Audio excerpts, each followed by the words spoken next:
ఉపాధి హామీ పథకం పేరు మార్చడం ఏంటంటూ కాంగ్రెస్ సీనియర్ నేత గిడుగు రుద్రరాజు ప్రశ్నించారు.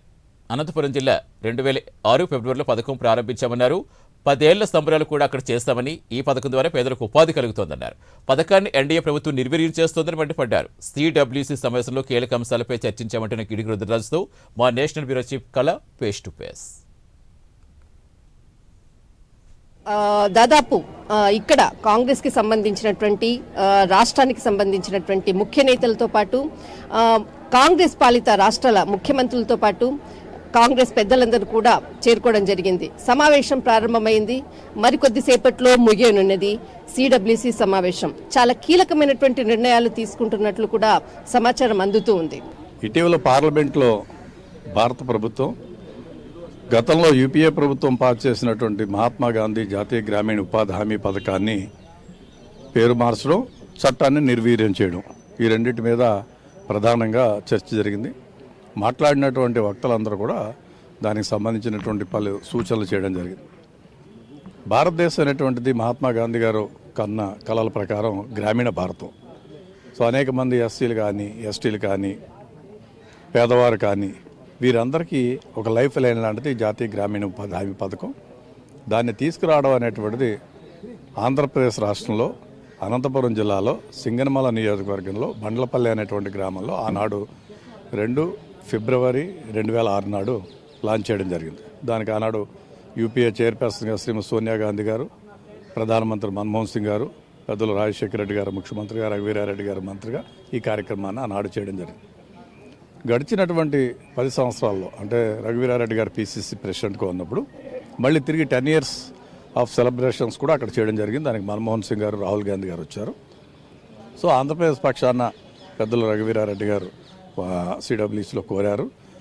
2/2/26కి 20 సంవత్సరాలు అవుతుంది ఈ చట్టం చేసి. సో దానికి అక్కడికి రావాల్సిందిగా ఉన్నటువంటి కాంగ్రెస్ పార్టీ అధ్యక్షుడు మన్మోహన్ సింగ్, మన మల్లికార్జున ఖార్గే గారిని, యూపీఏ చైర్పర్సన్ శ్రీమతి సోనియా గాంధీ గారిని, రాహుల్ గాంధీ గారిని, సీనియర్స్ని, పెద్దలందరూ కూడా విజ్ఞప్తి చేయడం జరిగింది.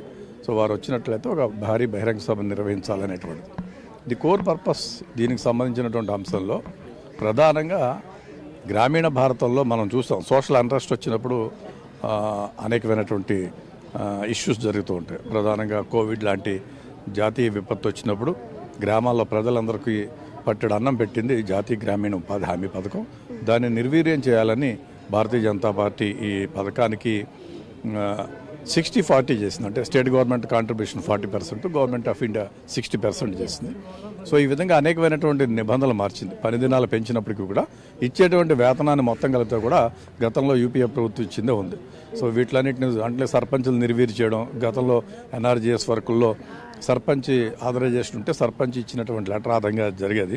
ఇప్పుడు అవన్నీ కూడా చట్టాన్ని నిర్వీర్యం చేయడం ద్వారా మెజారిటీ ఆఫ్ ది గ్రామీణ భారతాన్ని నిర్వీర్యం చేసేటువంటి పరిస్థితికి వచ్చింది. కాబట్టి కాంగ్రెస్ పార్టీ ఒక యాజిటేషన్ ప్రోగ్రామ్ చేయాలని చెప్పి ప్రజాస్వామ్యయుతంగా, ప్రజాస్వామ్యబద్ధంగా జనవరి 5వ తేదీ నుంచి రకరకాల ఫామ్స్లో డిమాన్స్ట్రేషన్, భారీ బహిరంగ సభలోనే అన్నారు మీరు. అంటే ఎప్పుడు దాన్ని అంటే డేట్ ఏదైనా ఫిక్స్ అయిందా, లేకపోతే దీని మీద ఏదైనా ప్రతిపాదించారు? మనం ప్రపోజ్ చేసినటువంటిది, రఘువీరారెడ్డి గారు ప్రపోజ్ చేసినటువంటిది ఫిబ్రవరి 2, 2026కి 10 సంవత్సరాలు అంటే 20 సంవత్సరాలు అవుతాయి. గతంలో మేము 10 సంవత్సరాల ప్రోగ్రామ్స్ కూడా చేశారు. సో 20 సంవత్సరాలు అవుతున్నటువంటి నేపథ్యంలో ఫిబ్రవరి 2 నాడు అక్కడికి వస్తే బాగుంటుంది అనేటువంటిది అడిగారు. సో అది పార్టీ డెసిషన్ తీసుకుని నిర్ణయం చేస్తుంది. మిగిలిన స్థాయిలో, క్షేత్రస్థాయిలో ఎవరైతే ఈ క్లస్టర్స్ ఉంటాయో, ఎవరైతే లబ్ధిదారులు ఉంటారో, ఎవరైతే జాబ్ కార్డు హోల్డర్స్ ఉంటారో వాళ్ళందరినీ కూడా సమీకరించి ఆయా ప్రాంతాలు, అంటే ఉపాధి హామీ పనులు సీజన్, అన్ సీజన్ కూడా ఉంటాయి. సో సీజన్లో వాళ్ళని ఇబ్బంది పెట్టకుండా సీజన్లో వాళ్ళు ఉపాధి చేసుకుంటూ ఉంటారు, అన్ సీజన్లో ఏ విధంగా చేయాలి అనేటువంటి తీసుకుని చేస్తారు. పేరు మార్పుపై ప్రధానంగా మీరేమంటారు సార్? మహాత్మా గాంధీ గారిని ఈ దేశం నుంచి ఒక పథకం ప్రకారం తుడిచివేయాలని వాళ్ళు ప్రయత్నం చేస్తున్నారు. భారతీయ జనతా పార్టీ అధికారంలోకి వచ్చిన కొత్తలో కూడా స్వచ్ఛ భారత్ అనేటువంటి వాళ్ళు అంటున్నారు 2009లో అది ఒక అలాంటి పేరు లేకుండా, అంటే ఎన్నికల సమయంలో పేరు మార్చడం జరిగింది అన్నటువంటిది వాళ్ళు పాయింట్అవుట్ చేస్తున్నారు సార్. సో డెఫినెట్గా చట్టం చేసినప్పుడు ముందు చట్టాన్ని చేస్తారు, చట్టం చేసిన తర్వాత దానికి నామకరణం చేశారు. సో దాంట్లో ఏం తప్పలేదు. ఇప్పుడు ఉన్నటువంటి ప్రకారం భారతీయ జనతా పార్టీ గాంధీ గారిని చంపినటువంటి, సైద్ధాంతికంగా గాంధీ గారితో పోరాటం చేసినటువంటి నాథురామ్ గాడ్సే నినాదం వచ్చే విధంగా జీ రామ్జీ అనేటువంటి పేరుని వాళ్ళు తీసుకురావడం జరిగింది. జీ రామ్జీ అంటే నథింగ్ బట్ గాడ్సే రామ్ జీ అనేటువంటిది. సో మేము మహాత్మా గాంధీ వారసులుగా మేము శాంతియుతంగా దీనికి సంబంధించిన అంశాల మీద పోరాటం చేస్తాం.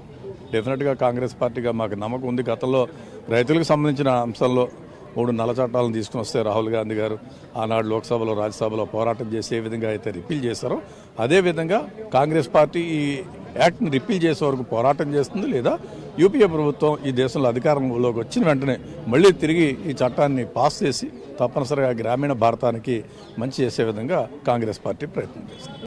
జాతీయ ఉపాధి పథకంపై ప్రధానంగా చర్చ జరిగింది. ఇది ఆంధ్రప్రదేశ్లో అనంతపూర్లో ప్రారంభమైనటువంటి ఈ పథకానికి ఇప్పుడు పేరు మార్పుతో ఒక్కసారిగా కూడా నిరసనలు వెల్లువెత్తుతున్నది. యూపీఏ ప్రభుత్వం అధికారంలోకి వచ్చాక దీనిపై పేరు మార్పు ఖచ్చితంగా ఉంటుంది అంటున్నారు ఆంధ్రప్రదేశ్కి సంబంధించినటువంటి సిడబ్ల్యూసీ సభ్యుడు గిడుగు రుద్రరాజు గారు. దిస్ ఇస్ కళా కెమెరామెన్ ధర్మతో ఢిల్లీ.